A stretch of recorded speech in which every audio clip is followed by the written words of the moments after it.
Torturers, I can't tell. Must be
rebar right through the column.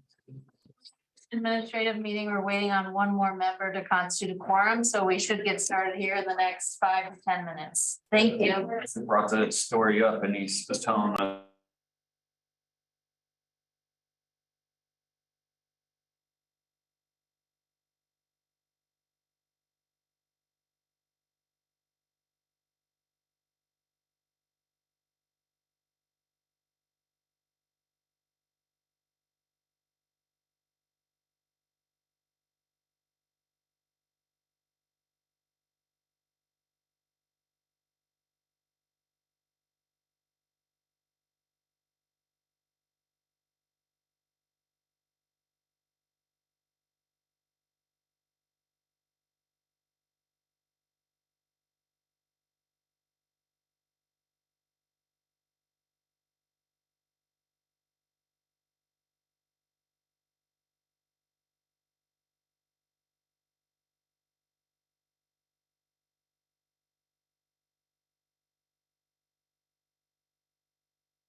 Just in order to move things along, are we unmuted now? Yes. Okay, welcome, everybody. I'd like to call this Tuesday, October 4th, 2022 Plan Commission Administrative Meeting to order. And Ms. Nestor Jelen, will you please call the roll? Jeff Morris, Here. John Henry Randolph, Here. Margaret Clemens. Here. Bernie Garitas. Here. Julie Thomas. Here. P Owens. Here. Okay, and then we're missing Jerry Pittsford. And when Mr. Pittsford arrives, he'll take over. But to begin with, let's start with the administrative business that you would like to cover first, Ms. Nestor Jelen. Sure. So I would like to just add a few updates to the administrative business items.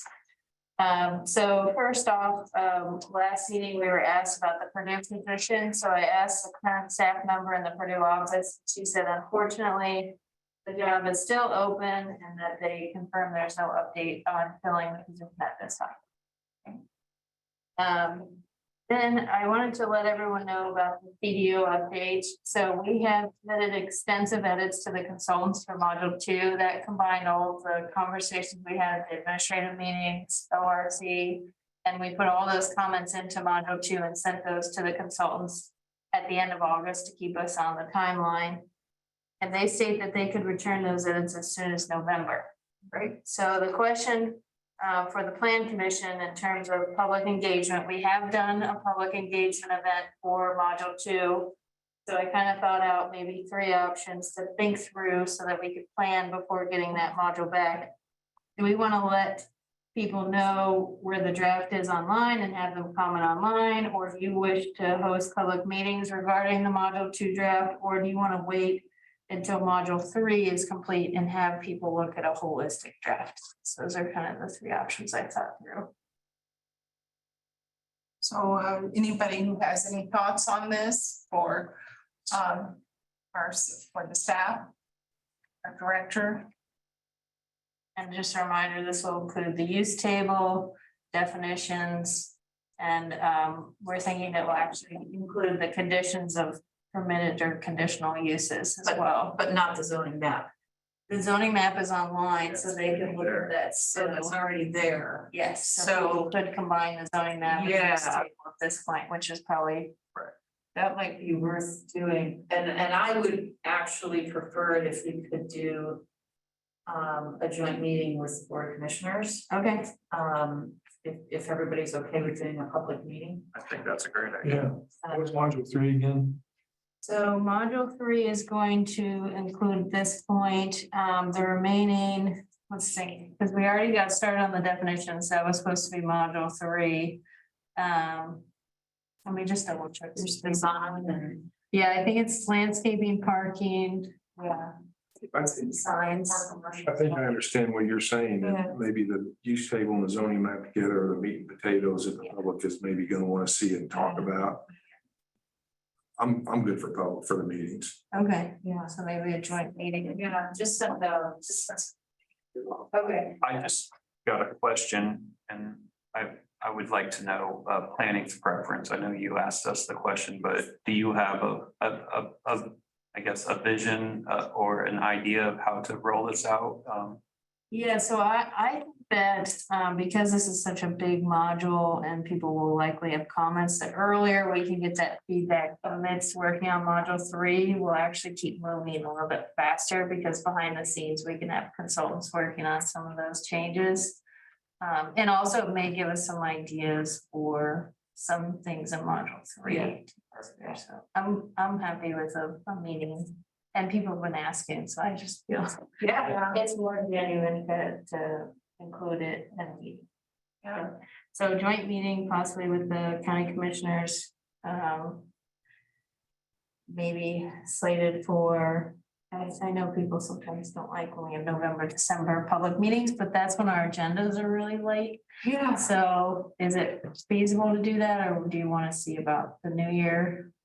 You're okay with? I think if we can do it, if we can wrap it into an existing meeting, do our regular business administratively, but maybe do it at Matt U Hill and like. And then invite the board to come, and even if they can't or whatever, I think we should still do it. But we could at least invite them. I don't think it should be contingent, Okay, you know, but if November, the then meeting looks like. That'd be great, but Okay. the regular meeting bumps up into Thanksgiving week, doesn't it? we've accommodated for that. I think, Yeah. either Trying to remember, it's the week before. I have my calendar open, but I don't have. So either of those, whichever one looks light, I think we could just. You know, have a little longer meeting, but at least, but then also have that online option too. I think Okay. having that online option would be good, and. I know what we did in the past is we. We did like an Excel spreadsheet, we could do however you all want, but I think it would be really good to provide. The questions and the staff answer to them, Okay, and you can combine questions that are similar. that we get at the meeting. That we get to me, but also the online most. Okay. Yeah, okay. mostly the Yes. online one's the See big that. one, Okay. yeah. I think that would be great, and it'll cause us to, you know, if you have questions Yeah. and things, then that's then come back to us and we can Right. talk through it, you know? Okay. I know that's how we've done it in the past, but again, we can do whatever we all want. They did that during the UDO, and I thought it was very beneficial to kind of have a lot of those comments that were asked from the public. So, yeah, Yeah. I just agree with you, and I was just gonna say that whatever we shoot for, we should shoot for after November 8th. Just, That would be. November 15th is the. Regular, Commission like day. The regular meeting. I probably won't be able to make that. Okay, But, yeah, but this is how we did it during the comp plan process, right? And it's really beneficial because once those questions are answered, you know, people will still submit the same questions, but hopefully some of them will at least look at those questions and say, oh, here's my answer, you know, and it could become an FAQ section on the website. And here's maybe, questions that have already been. yes, exactly, like the ones that are already there. Yep. Okay, And if you could, I'm sorry, Mr. Garrett. No, go ahead. You go ahead. You go ahead. I think it's also helpful and important because whenever it's person in the public, has questions jotted down, they've got an answer in writing. Yeah. And they can see that they're not just getting some answer on the phone or it's there. Yeah. So I think it makes it feel like they are engaged. Yeah. Engaged. I don't, the warm fuzzy's not what I'm talking about, but I Yeah. think it's good. I think it's a good process. I think maybe one spreadsheet for questions and then I think we've already started a spreadsheet of like, I don't like my draft zone. It's residential, I want to be business and it's like no history of business, nothing. Then we. Individual questions are one thing, right? Yeah. And that's something we can look through. Yeah. But the general questions, I think, are really, Yeah, so I think we need two separate. yeah. Okay. Also, entertain the idea of the December admin meeting. too. Okay. That's fine too. I mean, I'm okay with that too. So it's the December 6th is the admin, and then exactly 1 week later on the 13th is the plan commission. So we're looking at a public meeting too, or is the public meeting gonna be the one?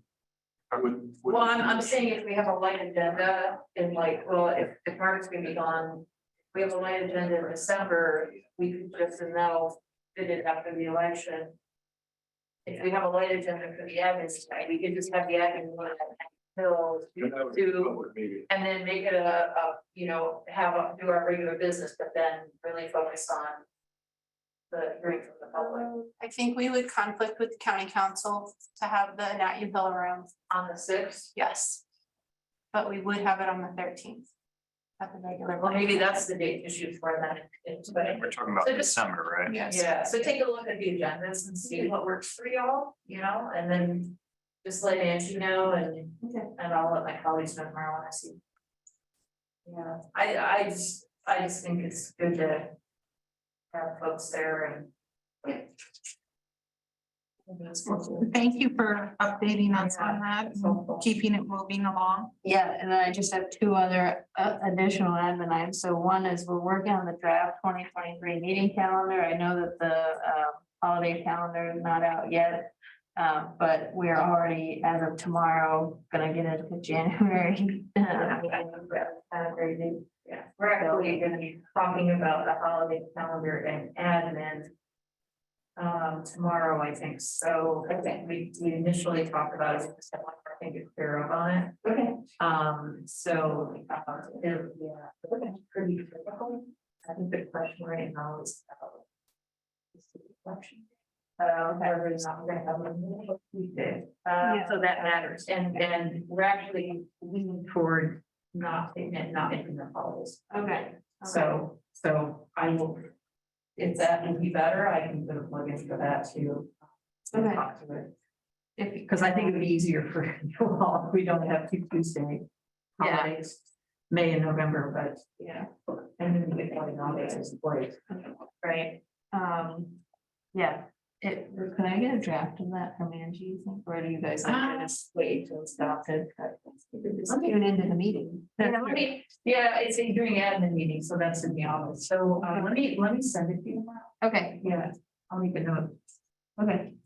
And then the last item I was gonna mention, is that, PNG, Jerry's not here. Jerry's here yet. PNG is going to be heard at the commissioners, but not before October 26th, and Ann's gonna send out information because it was requested by some members about when that date is and how to attend. That's Victor. Victor. Yeah. Victor Pike, yep. Okay, and that is the last item I have as extra administrative business, I'm sorry. That's great. We've got a lot done in a few short minutes. Let's move on to item number 1, 2, and 3, if we can consider them together. The first item is VAR 22-25, a refund request for Jason Deckard minimum lot width variance. An ADR, item number 2 is ADR 22-3, a refund request for Jason Deckard temporary mobile home placement for $400. And item number 3, ILP 22-7, refund request for Jason Deckard permit review, temporary mobile home placement for $100. And so I believe that Tammy is going to review this for us, and that would be great. And we could vote on it today. That's correct. Administrative. Yeah, great. So we had, the Board of Zoning Appeals met, on August 31st, 2022, and I do have a link to the meeting minutes in there from Katz. And they made a following condition of approval with a vote of 4-1 for the variance. That it should be communicated to the Plan Commission that the Board of Zoning Appeals supports a refund request for this petition, should a request be made by the petitioner. And I'm sure Margaret can attest to that. We have the letter that the petitioner submitted for the refund request.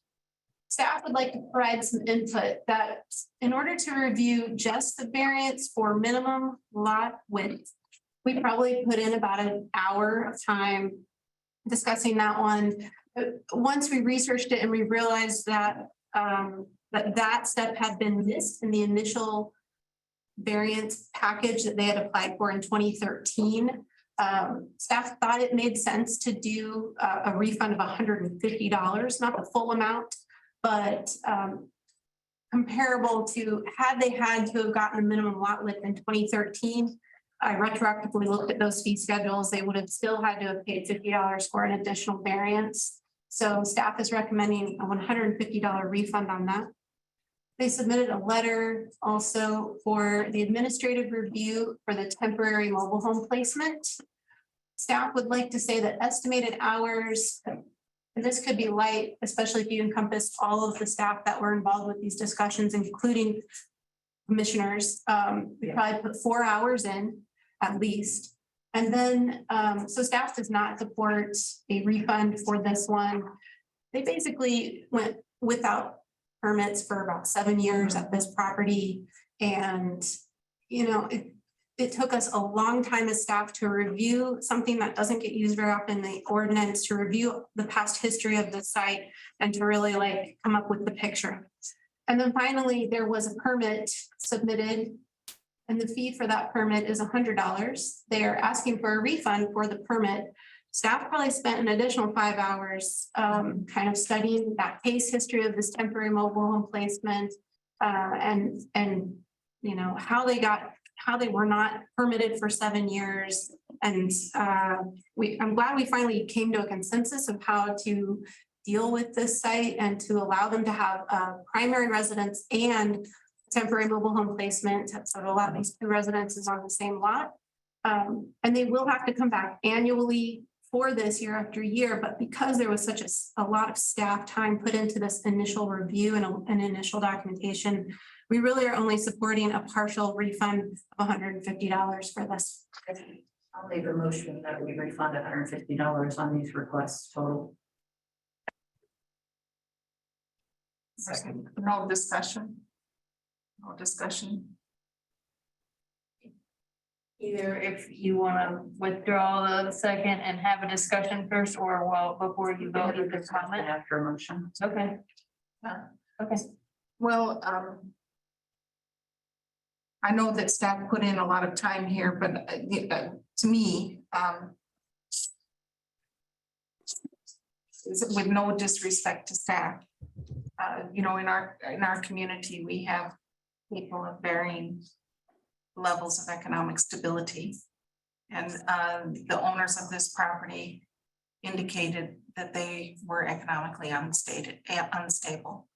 And that they're caring for, they had been caring for a grandmother who was ill. And the mother moved in to help the grandmother. And then the mother became ill. And that they're in kind of a precarious economic position. And that is what motivated us on the Board of Zoning Appeals to recommend larger refund. So that's my point of view. But I am open to further discussion or points of view. And I certainly don't mean any disrespect to staff or the usage of their time. Dee also has her hand raised. She's muted. Yes. I don't think I am. Am I muted? No, we can hear you. Okay, cool. I think that I agree that it was a bad situation with the family, difficult. I think going 7 years after agreeing to something and only not going more than 7 years because of wanting to do something else is not a good enough reason to me. And I believe I was the no vote on that. I would like to see the $150 that staff recommends refunded. I don't think either of the other two amounts of money should be refunded due to the 7-year argument. Again, it was not a deal that was made before these owners had this property. These owners made this deal and then they ignored it. I think also that it's too bad that staff were not unable to follow up on that and going through the cracks or whatever. But I don't think that it all should be forgiven because staff did do a lot of work to try and figure out what was going on. And the BZA said, yeah, we'll go ahead and we won't make you pull the mobile home off of the property, as was agreed 7 years ago you would do. The BZA gave them that relief already. And so I think that what the $150 is sufficient, my point of view. Thank you, Ms. Owens. So I don't see any further discussion from any of the panelists. And since this is an administrative item at an administrative meeting, we typically do not take public comment. So I'm going to go ahead and follow the rule. Quick question. So not seeing the BZA, not looking at the BZA petition, you guys provided that, but I didn't look at the BZA petition. My question is, so did they agree to what happened 7 years ago? Thank you. Yeah, so they were given a temporary mobile home placement in 2013 and given a permit which said it expired in 1 year on the permit in several locations. And they were told that they would need to come in and prompt staff to renew their permit. They never came in and renewed that permit. And then this year they came in for expansion to their residents on the lot, so their primary residents. And in review of that building permit application, we realized there was a second home and we started digging in about what had happened and that their permit had expired. So the administrative, or so the 7 year, or the deal initially, that was a deal that staff struck administratively, or did that go through a public hearing process? It goes to the BZA. So it went to the BZA 7 years ago. And they just didn't follow it and planning didn't track where it was. Right, but the petitioner was asked to do it. Yeah, right. I understand. No, no.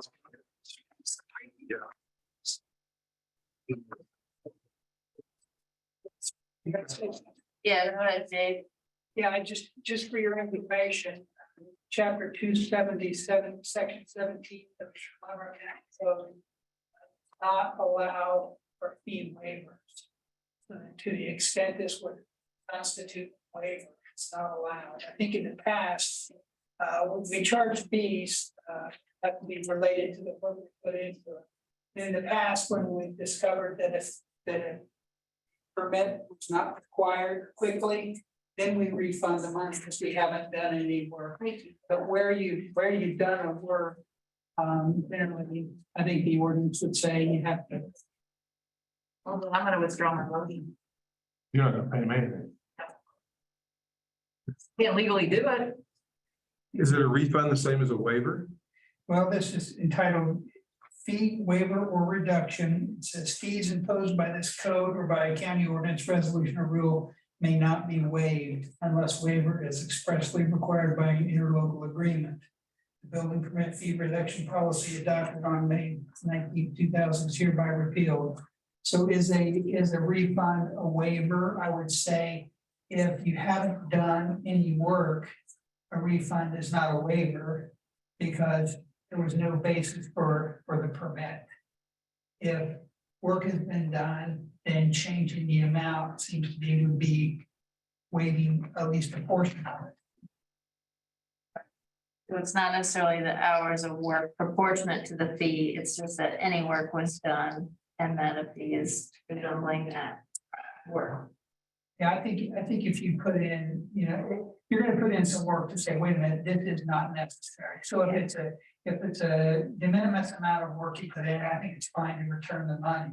But if you put work in, have discussions and Somebody makes a petition and then there's some discussion, they find out that they didn't really need to do it, then they withdraw the petition, you've done that. Okay, great. That was my question too, is if we told them they need it, and then we find out after the fact that they don't need it, then that is a legitimate refund, even if we did do the de minimis work. So we don't Quick have. question. What are you, did you say that state or it's the local? county code. Okay, county code, okay. And this came about because some time ago, it's hard, I can't remember when, over 10 years ago, the state board of accounts wrote the county up for waiving fees, and they said basically you can't do that. So I remember when we were doing that. So if we really wanted to address this issue, we'd have to address that first. In a sense, right? Yeah. Well, not from the plan commission, but Yeah. yeah, we could, okay. I don't want to get an audit. No.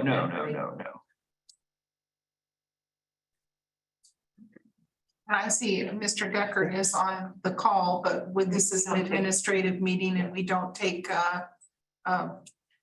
questions or comments from the public at this time. I'm sorry, Mr. Decker. I have my hand up, so I could be promoted to the panelist after. Okay. Yeah. So is there a motion on the administrative items 1, 2, and 3? We could do them separately. I guess my motion would be to deny based on state statute. If it's in the statute, you Okay. need a motion. Well, they've made a request, so we can make a motion and Okay. Yeah, I feel like it's on our agenda, we have to vote on it. Yeah. So I'll second. So it's been moved and seconded to deny the refund request for VAR 22-25, ADR 22-3, and ILP 22-7. And a vote in favor is a vote to deny all 3 refund requests. Tron and Ray Randolph?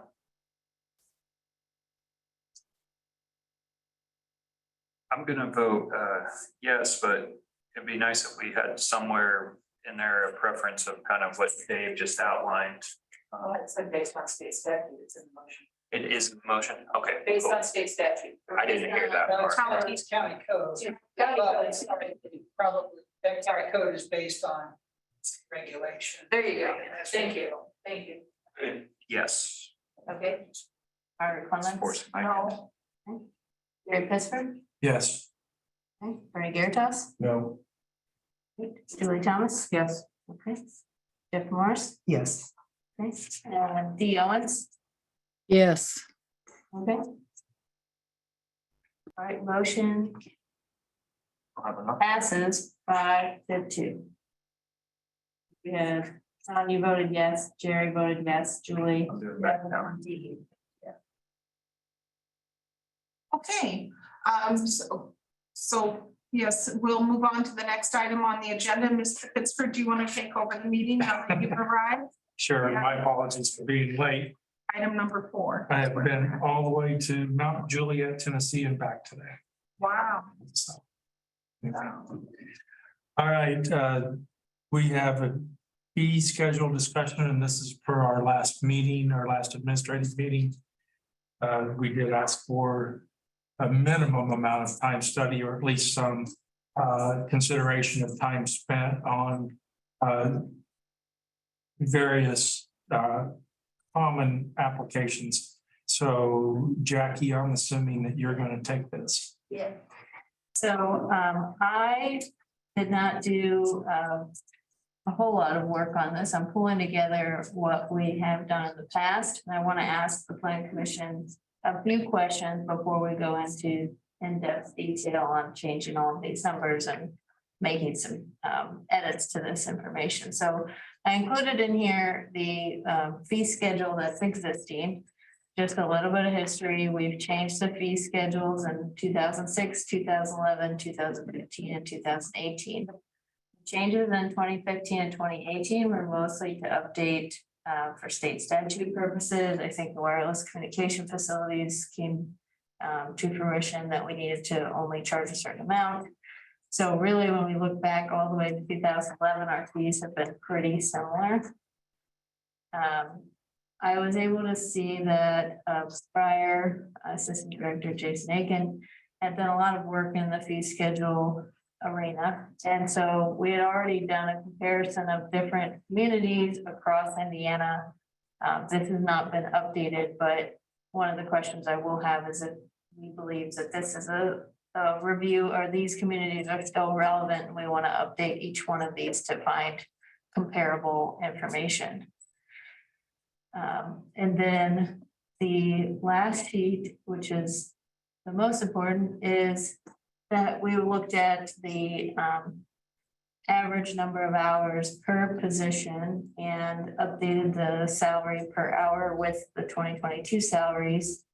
And we're able to find per petition and hours estimated how much money it costs staff to put together a petition.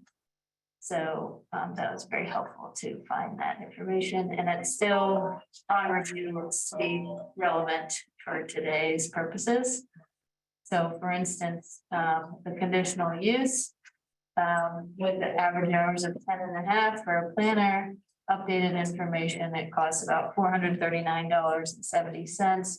We can double check these numbers, but this is the kind of review that we'd be doing. And then another column would be what we currently charge for that. So a few questions I have for the Plan Commission, because this is just a discussion point. There's nothing to vote on today, because we're not proposing any actual changes to the fee schedule.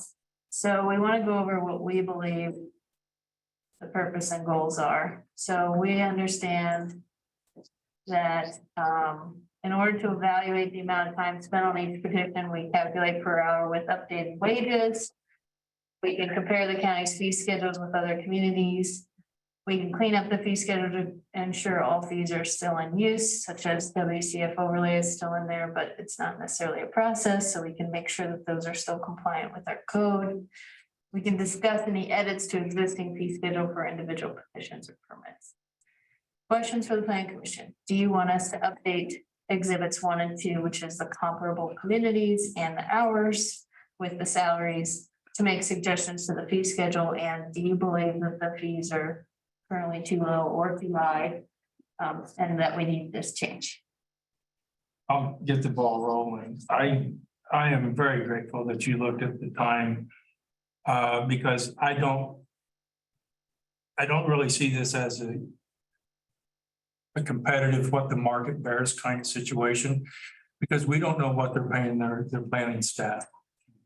You know, so my feeling is we have to look at what our hard numbers are.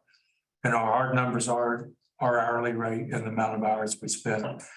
So while we may look at it and say, well, in a competitive market, this is what the market bears for this service, but you know, Johnson County is not Monroe County, and Monroe County is not, you know, the city of Avon or anything like that. So as much as I respect the work that Jason put into that, comparison analysis with like governmental bodies, I really would prefer to move away from that.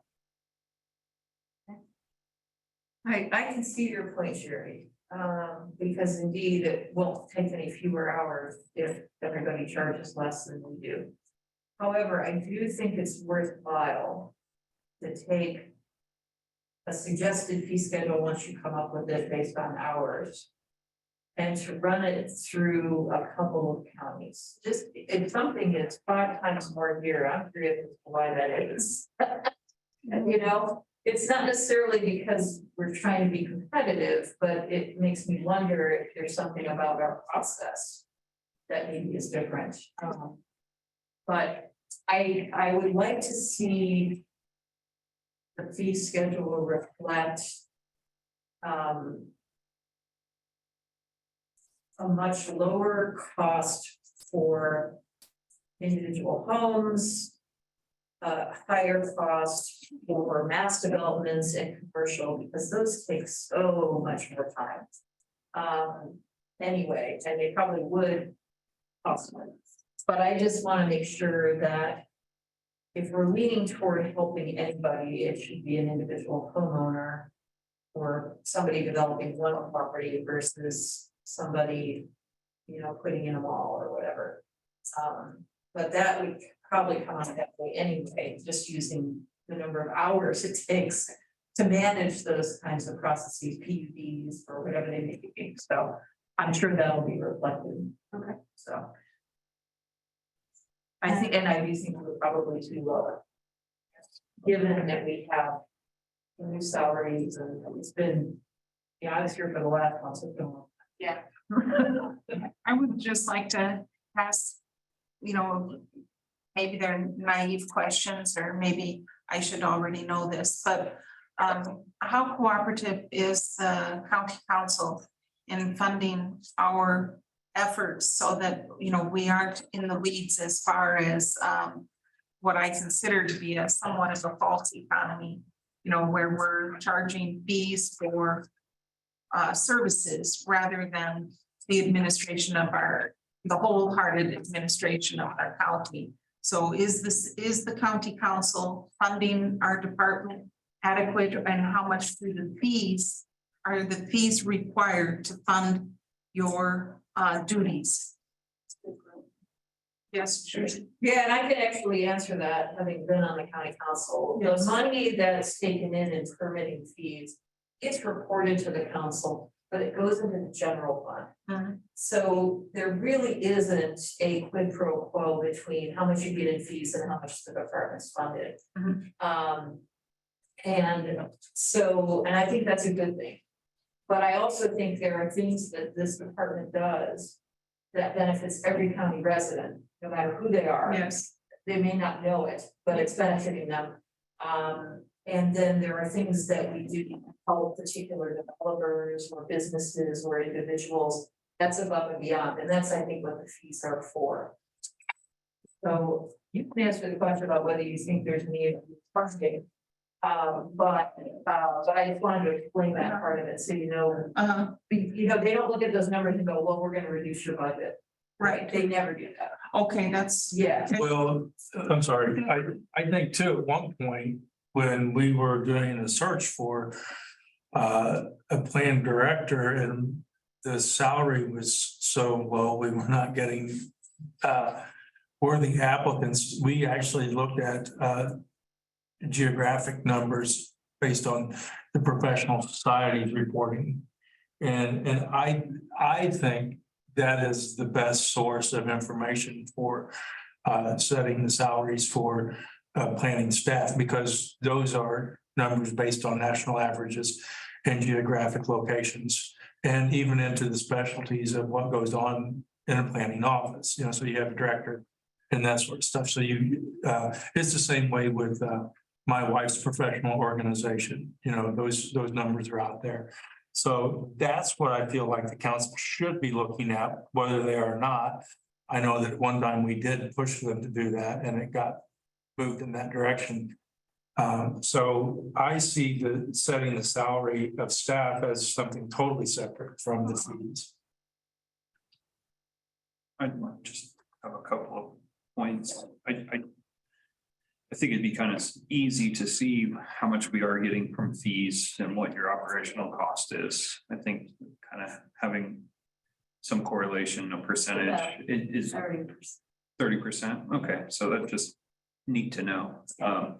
Also, I agree with Jerry and Julie as, you know, we really need to look at what the needs are for this county. And obviously, we're not gonna get comparable counties to meet our exact needs because there are a lot of nuances that go into that. But I do think it's really relevant to have some counties that we can compare and contrast to get a better sense of what's going on, just for our own edification. You know, it would be something I would like to see. And then ultimately what planning's thoughts are on the fees associated with, you know, each, you know, land use variance, tax amendment, change of zoning, and understand where you think that fee price point should be, is kind of where I'm at, you know. I agree with Jerry, Julie, and think we need to have some kind of suggestion or direction from planning to understand exactly what planning needs are, because we're not in your shoes every day. Well, when we look at the comparative thing, though, one thing that comes to my mind is it's all well and good to look at population and maybe even historical growth patterns and stuff. But you also have to look at the number of planners involved on the staff. You know, they may be charging a much lower fee because or a much higher fee because it's taxing a smaller staff one way or the other. You know, so I don't think necessarily when you look at this based on geographic similarities that you're really looking at professional similarities.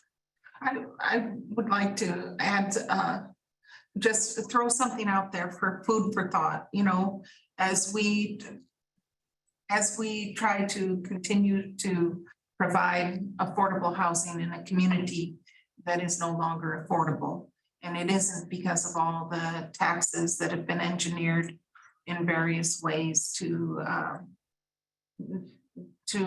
both confront the individual and the property owner and the developer. I don't know if the county council can be part of a solution so that when projects are aiming toward affordable housing, that there could be some kind of grant available to pay some of the fees that can hinder the overall affordability of housing.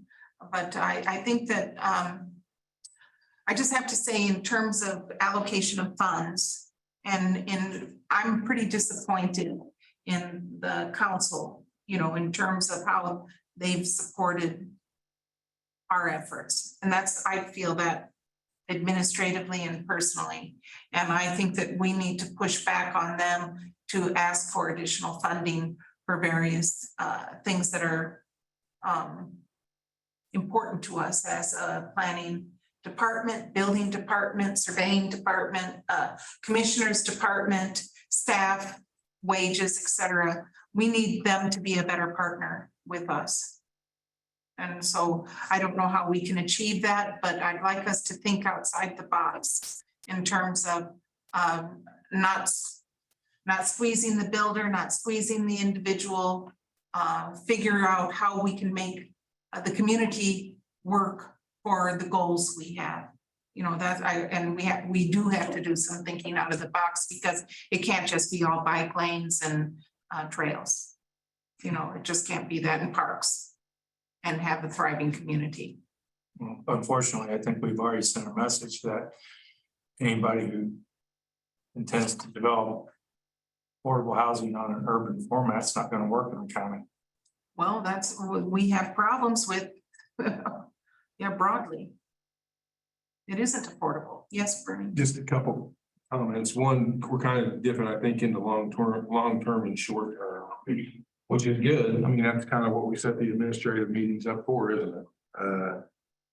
But I kind of, when I hear the council giving money to planning, don't forget that the council, largely the public, is giving money to the planning office. So that's what we've got. That middle person is just a decision maker. The billfold opens at the, or the pocketbook opens at the citizen level, right? So how they manage that, I don't know, but we never can forget that. I'm always cautious, while having some sort of publication or some sort of written source for salaries, I think is an important tool, but you always got to watch and see what the publication is, because in my experience, when I look at salaries and hiring, usually the publications are not accurate either, because a lot of them is based on survey. Are you interviewing the employer? Are you interviewing the employee? What's going on there? There ought to be some sort of source, even if it's a consortium of planning directors that can get together and discuss in private, or council members that can get together and discuss what current salaries are. That would be a piece of data that would be usable, right? But when I look at Point of Beginning, which is a surveying publication, salaries are relatively high. And they just have never fed into what you could market for and what people were being hired for. And actually, we started minimum wage a long time before minimum wage in Bloomington has been adopted. We hired people at a high minimum just out of, it was the right thing to do. Partially out of competitors, we're in scapulas and rotaries when we did it, but there was just a certain amount of effort we needed to put forth on helping people have a livable wage and letting them work overtime and all the other things go on with it. But in regard to the table's awesome. One thing I would suggest is on the left-hand column, maybe put, and I know you guys have got this, the quantity of petitions in each category. Because then you could do a divisor and figure out exactly where it's going, right? So I would maybe suggest that. Secondly, part of that salary, and I don't know the answer to this question, but part of that salary, I think, is already being funded by tax dollars. So if someone comes in for a regional request, we look at the number of hours, I'm assuming, we look at the number of hours and some of the 35, 49 an hour is being paid from another bucket somewhere else. And I don't want to just have, and I think this is where your 30% number comes in, but I don't want to think that petitions are going to support the entire salaries and wages and everything that go into the planning department, because there are other functions that the planning department does for the public that don't go into each petition. For instance, the CEO. Right. So I don't know how to sort that out, but I just think that those are maybe a couple little tags to think of. And then again, I'll say it and I'll just let it drop. But this is a great start, and with the quantity, and then to understand based on some sort of time tracking system to where we can understand exactly do conditional uses take a tremendous more amount of effort than a floodplain variance based on tracking time, because that's what this is a time report, which is where most of the investment is, I think. So, and it isn't to try to put a label on any particular staff person. That's not the get here from my standpoint. It's just to understand the hours allocation and see where the resources are going best. And so anyway, that's it. But very, very nice work, Jackie. Thank you. I really love the information. I'm kind of absorbing a lot of it through this conversation. And I just kind of want to see if I got it somewhat straightforward. With the existing fee schedule, and I'm going to use single family residents, I do think looking at things that we're really trying to bring to this community, and that's increasing the housing stock, could kind of be part of kind of the rationale of maybe where these fees should be. I agree with that statement. But when we're looking at that, it says 200, right, currently. And then when I look at the exhibit 2 hours and cost, it says that there is no minimum, maximum 7, average 3.5. So the cost is $160.60. So we're charging a $200 fee, but we're looking at it costs us on average $160. And I know that that extra $40 washes out the one that we spend, more time on. Am I reading that correctly? That's kind of my. So, I Okay. mean, this would be a conversation point to lower or higher. fees. So, just from that rationale, I'd be really interested of like, do we have that fee at the right place at 200, even though we're saying on another exhibit that costs 160. So, it would be nice to kind of see these on one chart versus two. I have them side by side, so it works out well, but Yeah. That's kind of where my thought process is. And should we lower that to kind of the 160 that we feel is kind of more the average cost for the single families, which reduces that fee, and then that might entice more people to do a single family. I know it's only $40, and it's probably not going to entice someone to go to a whole development like that. But I do think that's a good way of maybe looking at this. But again, how much time are we asking you to put into this? Then inflates the time you're spending on this, and then the time you spend on this might be a good rationale of why we have it at 200 versus 160. So, Well, not all these numbers. So I found this table, I updated the salaries, but I didn't update all the hours. So we're gonna just take another look at it and make sure, but that's a good example of how you would use this table once we go through that process. So it sounds like the plan commission would appreciate an update to this table, of some proposals for fee schedule and comparing those with a few communities. So we can do that. Sounds good. Okay. Next time. I'll make it. Wait, one second. I'll make one comment though, when I look at the assistant director on the estimated, this is estimated. Yeah. It shows that the assistant director and the director are really focusing their time on managing instead of baking the bread. And I think that's a great, it's a great trend to see. So nice job. All right. Item number 5, Plan Commission Committee appointments for the remainder of 2022. Only I will get the ball rolling on this, since I am the alternate for the Ordinance Review Committee and the 4th seat is currently vacant. Seems like to me alternate becomes permanent. So there you go. That one's rounded out. is that due process or? do you I want think me that's to a due go? process. Yeah, I don't think we need a motion. No, I don't think we, unless somebody just really is dying to have that seat. I was dying to make a motion to put you in the seat. Says Jerry on the ORC. Right. What about Plat Committee and TRC? Bernie, did you not show up? Bernie wanted to be flat. I'm not on platinum. Okay, but I thought you were there the last time. No. He was there for years and years. He decided to leave. He's on. Was the last time we had a class committee? That was over. Oh, the ORC, okay. Gotcha. I think the question would be for a newest plan commission member as to, if you have an interest, we can review the times that they meet. If you have an interest in either of these, that would be great if you consider it. I think the Thursday or the Monday at 4 was the only one I had a conflict with. Yeah. Okay, and that's ORC. That one. So Yeah. I would be. The plan review is the. Plan review is probably a great place for him to be.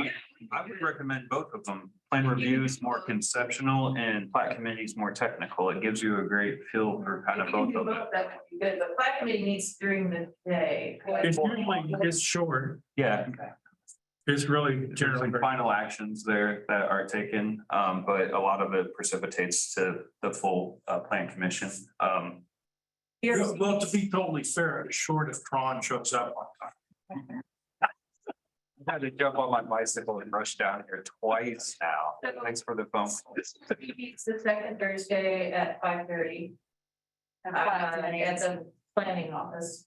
So, right. Actually, we do. Let's see if I remember when we started. And then Texted Plat me when I Committee leave is my- from I'll already be there. Thursday at 4 o'clock. You do. I'm willing to do both of my somebody. Would anyone like to vote for you? A second. Yeah. Okay. So this would be you to put Jeff Morris on the Plat Committee and Plan Review Committee. I will call the roll. Barbara Clemens. Yes. Jerry Pittsford. Yes. Eric Thomas. Yes. Julie Thomas. Yes. Jeff Morris. Yes. John Emery Randolph, Yes, and thanks for your service. Dee Owens. Yes. Great, okay, it's unanimous, thank you. Appreciate, we'll add you to those. Do you need an alternate for the ORC, or do you think we're good? We'll be fine. for I think now. we'll be okay just until, yeah.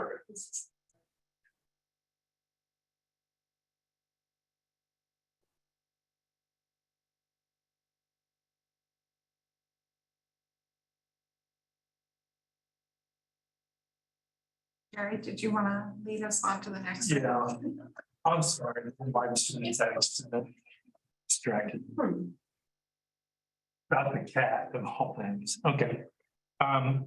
Unfinished business, the Tyree DeVries sliding scale subdivision, we need to change the name of that because that's hard to say. There's a lot of alliteration. Sliding scale subdivision, preliminary plat, right of way with waiver. Request, and this is yours, what do you got? Thank you. Actually, the name is Bethel Lane Sliding Scale Subdivision. But I went to one meeting with Tyree DeVries and I didn't want to change and confuse people, so I've kept both names in here in the report. Can we change it just to Bethel Lane for the next one? For the, I think we regular- can still leave a note and just say in case somebody's looking for it, you know. okay, Um, we will know it officially as Bethel Lane. yes, the plat will be Bethel Lane. Okay, that's what I need. Thank you. Yeah, so an update on this one. So this is the first time you're hearing this. This is a sliding scale subdivision for creating one new additional lot. So the unusual thing here, which I'm sure you've read your packet, so there is a right-of-way dedication with waiver. And because of some cancellations and rescheduling with our plat committee, it just went and was heard at plat committee for a recommendation just on the September 28th. So this packet was actually published before it had gone to plat committee, which is why I have this update. So the petitioner's representative, something a little funny, backtrack a little bit, with the right-of-way with waiver. So we had discovered, we knew that part of the home, a couple of feet was actually located with an encroaching into the dedicated right-of-way. So it would be 45 feet required. So they were requesting 40 feet to get the existing home out of right-of-way. And highway was supportive of that. And then they came back with more information and said, we think the existing septic is also quite a bit in the right-of-way partially. And that's one of the last exhibits here in your report. So we've come up with a few options that we discussed at plat committee. So we went over these two options with plat committee, and then the petitioner had stated, well, during the meeting, that the property owners would prefer to have a deed restriction that states basically if the septic were to be damaged by maybe road work, asphalt, right? Anything that comes with being within county right of way, that the property owners would have the liability of replacing it and that the county might be held liable. So we don't know necessarily about a deed restriction, but we did discuss and it would be legal to have a written commitment as a part of the approval of this right of way with waiver. Have you run that idea past highway? Actually, it was Paul's idea. Okay. Paul was, yes. All right. I know, this kind of stuff just really, I just really. Dave, did you comment? Or no? Oh, you look like you were gonna say something. I think, I think my question would be that if there's construction on that roadway, let's say they widen it or they have a walkway or something. I don't know that highway would look at the recorded deed to see if That's for sure. that's my concern, right? Because you do that when you buy, you do that when you sell. You do that at other times, but highway doesn't look at those documents. It doesn't know to look. That's my worry. I'll just throw that in. We could double check with police as to that recommendation from the board. can you confirm where the septic's at? Because there was a document in here from the eighties that made it look like Yeah. it's in front of the house. And there was another one that looked like it was to the east. Yeah. of the Garage, which if it's there, then I would be concerned that it be in the way of where the proposed driveway is at. I agree. Pretty well. So this documentation is the eighties with septic. But so the representative is Todd Boardman. And he located the existing septic field to be possibly located here. And the dotted line, can you point out the dotted line, the right of way dedication of 40 feet is about halfway down. So it is one of our original options under the recommendation of Plan Commission of saying it could be an alternative to zigzag the right of way out of that. But that was new information at the committee that they were willing to do some kind of restriction or commitment. If they zigzagged and then we had to do work on that right of way, we would then have to purchase it and fix their septic for them, which. And zigzagging means you're not gonna have a straight road and you always want to have. So I don't buy that one. But Well, this doesn't fix the issue. I mean, it prevents them from doing what they want, but it doesn't fix the issue. So the issue, the septic's in the ground. That's, I think, something that really needs to be noted. They can still dedicate the right of way, so, you know, wouldn't necessarily have to repurchase the right of way. And I'm not gonna get into a highway discussion unless Lisa, Ben, or Paul want to speak about zigzagging around it, but still dedicating that right of way, so if, you know, there's ever, so we wouldn't have to repurchase it. But the point is the septic's on the ground, it is where it's at, and if this doesn't move forward, it's not gonna fix where the septic's at, and we're still gonna encounter this potential issue. Dedicated right away doesn't keep you from having to purchase it anyway. right, and this is a pre-existing condition. So if they weren't doing anything to their property, you're right, it would just be like, oh, well, now we gotta deal with this. But they're trying to do something with their property and this has come to our attention, and Right. so the question is, how do we fix it? So it'll be good to have Lisa at the meeting to talk through I what think, he would prefer and how it would work and. and I have a question as to whether or not this was installed with the permit and if it was located according to where the health department told him to put it. That's something weird. It had 1980s permit and did you see the site plan when I spoke by it? That's it. Yeah. Did we have soil boring done, Ben? I don't think so. No. What year was that again? 80. Yeah, so that would have been the normal, that would have been the normal by the time. I mean, I It would- probably was the 25 right away of the 80s, yes, yeah, on that road. I spin off what Sean said and that was what you said, I mean, you know, it's a long-standing condition. And in my mind right now, it just goes to go ahead and dedicate the right of way. We've dedicated right of ways with improvement than before. Whether the county doesn't look at it whenever they go through and they start doing design and the subdivision doesn't change physically anything with the house, the garage, and the septic. So I think it's, while it's brought to our attention, I don't see it as a cause and effect, other than it's brought to the attention that at some point that dedicated right of way has to expand for some road improvement. The septic system is gonna have to be a part of that. right? Well, here's the thing, you're really looking at a competition between whether or not the septic fails before the road work occurs. Because that's exactly what I was Yeah, gonna say, I mean- it's like 19 is a long time. Yeah, that septic's already beyond Yeah, the projected lifespan for a traditional septic. So my feeling is, if I was gonna roll the dice on this, I'd bet on the septic failing before the road improvement would ever get out there.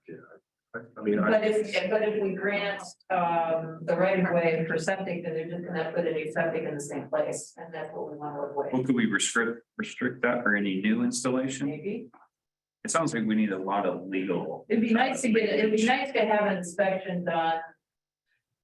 A bill of health, yeah, I was thinking that. of the current state of things. You know, I We can't- have the older people. I can't get away from the thought that at some point the county bears some responsibility in this.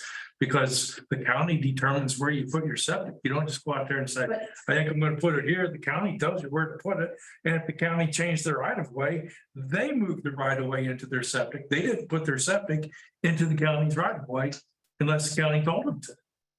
Well, it's very dependent on if we have someone out there inspecting it, if they're putting it in the same place that they're asked. I mean, I don't disagree. By rule, if we assume the rules were followed Right. and they have a septic permit, then they entered into an agreement with the county to do things the way the county said.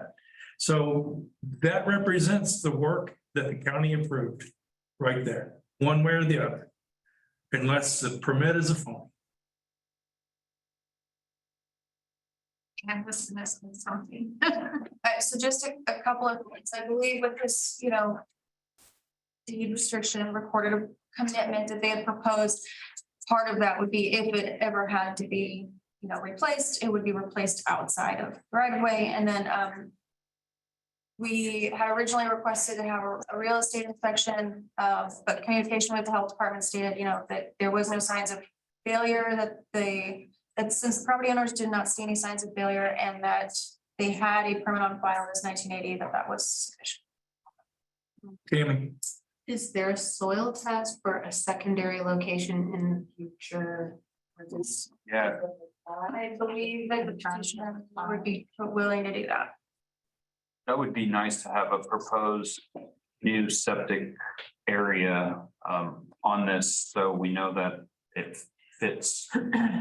That's a great comment there. Thank you. I have, There's a lot of slope on There's a lot of slope, so it. Yeah. I'm curious at how much actual land there is. yeah, I have another question too. Is there a monument for the right of way near that septic field? And would that help the county know that, wait a minute, there's a septic field here, this is odd. There's a corners, but it says northwest corner, no monument found. So- Yeah, did the original deed have that restriction or say it had right of way dedicated? Because it could just be right of way as edge of pavement here because it's never been subdivided. I don't remember, off my head. Yeah, so we'd have to look at the deed to see if there's been ever any right of way. But it could just be edge of pavement as right of way right now. So it's assumed right away. I think this plot is showing to the edge of the center line of the road on the left side, and then it tapers off. I don't think the lot is exactly. Jeff, did you have a question? Yeah, so the garage, the small garage on the left has a blacktop driveway leading to it. And then the bigger pole barn garage on the right has a big gravel drive. Then there would be the easement drive going between the two. And I think I read somewhere that they couldn't have any access points, is that right? So that's outlined under the recommendation of the Plan Commission. Ben Ayers, that is the project manager for right of way, has already communicated that they would be required to share that middle driveway. So the preliminary plat will already be conditioned to meet those requirements. So that makes the garage inaccessible by car then, because you couldn't put a drive across the septic field. You could go.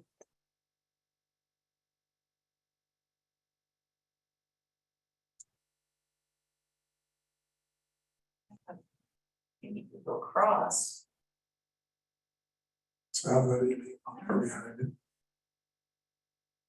That, this is a shared driveway anyway, so you have options. As long as it's. limited. Right, but the doors are on the. north Yeah, side. I was gonna say, I didn't know where the birds are.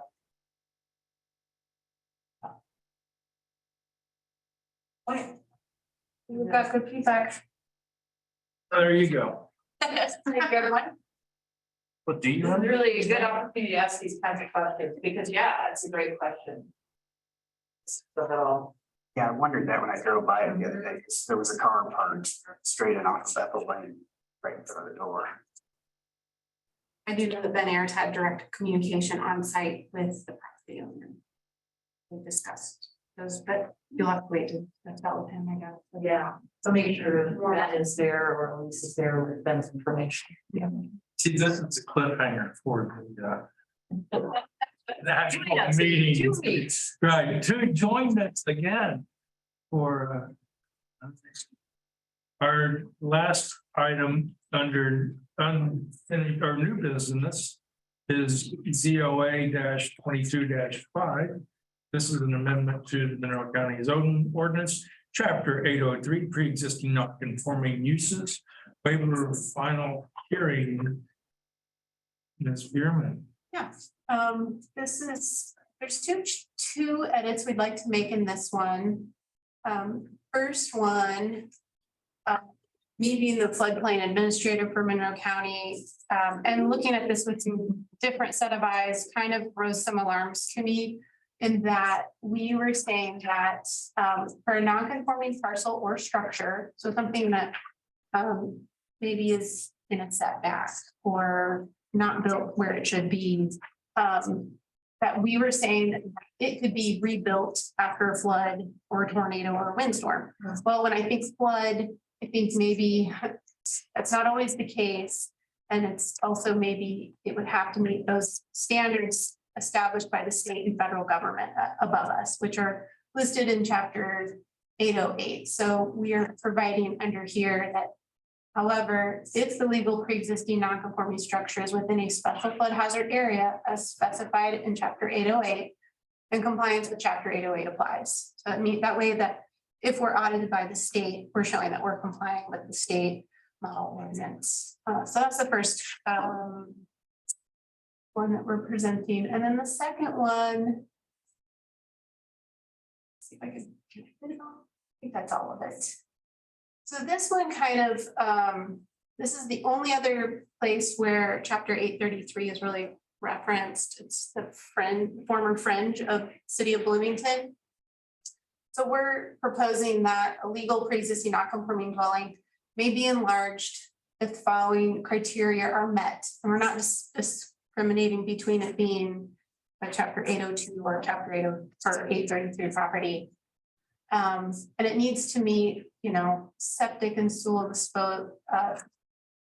disposal, but then also have this provision stating that the expansion may not increase the gross floor area of the dwelling unit by more than 25%, calculated by gross floor area that existed on January 1st, 1997. However, if the non-conforming dwelling is a mobile home or manufactured home, it may be replaced by a manufactured home.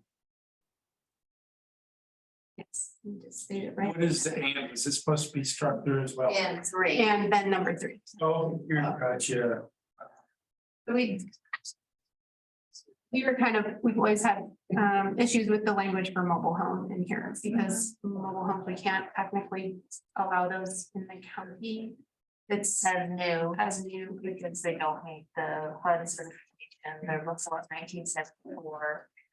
And they're not, that's safe. Yeah, I didn't say that's. This looks solid to me. Okay. We have any reports? I gave you enough administrative stuff at the beginning. I don't think- Basically administrative is all. Yes. Thank you. Thank you, everybody. We'll call this concluded. No, that's all right. I wrote it, so I would think it. Thank you for sharing. That you're more than welcome. I have a printer at home now, so I can start printing parts of it if I want. I don't. Everything. No, everything because it's ridiculous. They have that small one. I don't even print anymore. I used to print, I have like. I print the parts that I can look at